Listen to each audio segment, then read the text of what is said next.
Olá, meus amigos, estamos no Mosteiro da Batalha, essa grandiosa construção, esse expoente máximo da arquitetura gótica. E me fez pensar em Marcos, capítulo 13, versículo 2, quando os discípulos estavam com Jesus, olhando a construção do templo.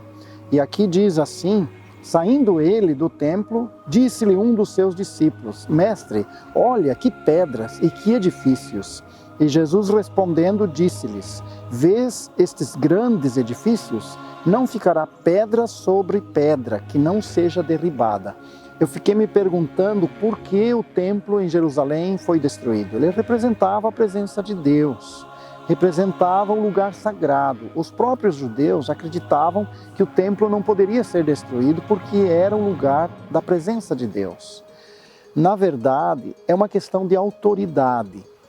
O que é que tinha autoridade nesta época? Era a palavra de Deus ou era o governo religioso daquela época? Havia na religião judaica, naqueles dias, o sinédrio, que era o comando, o governo da religião judaica, com muita influência política, inclusive. E esse sinédrio agora tinha assumido uma autoridade acima da própria lei de Deus. Como é que eu posso dizer isso? Através daquilo que aconteceu no julgamento de Jesus, quando Nicodemos se levantou e disse: a nossa lei requer que a gente ouça o condenado, aquele que vocês querem condenar. E o sinédrio então respondeu: de Nazaré ou da Galileia não saiu nenhum profeta. E Nicodemos não teve alternativas, calou-se, e a lei de Deus estava agora embaixo dessa autoridade dos líderes religiosos, do sinédrio. É uma questão de autoridade. O que é que tem autoridade na sua vida? A palavra de Deus ou os poderosos religiosos do mundo?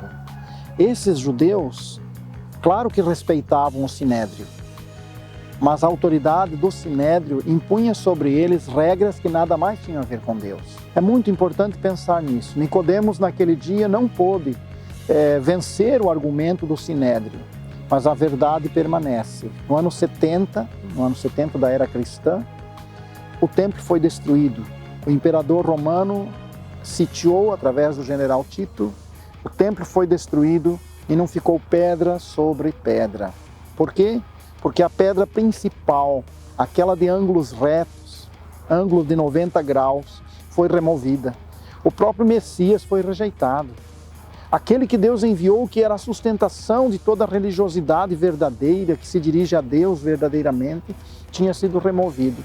Realmente devemos pensar quem é que tem autoridade em nossas vidas. É a palavra de Deus ou é a palavra dos homens? Quantos governos religiosos fazem alterações à sua maneira na palavra? Ou declaram que o Jardim do Éden é apenas um mito? Ou declaram que a voz dos homens é que é a voz de Deus? Onde está a verdade para você? Na palavra de Deus ou na palavra dos homens? Que Deus nos abençoe nesta reflexão.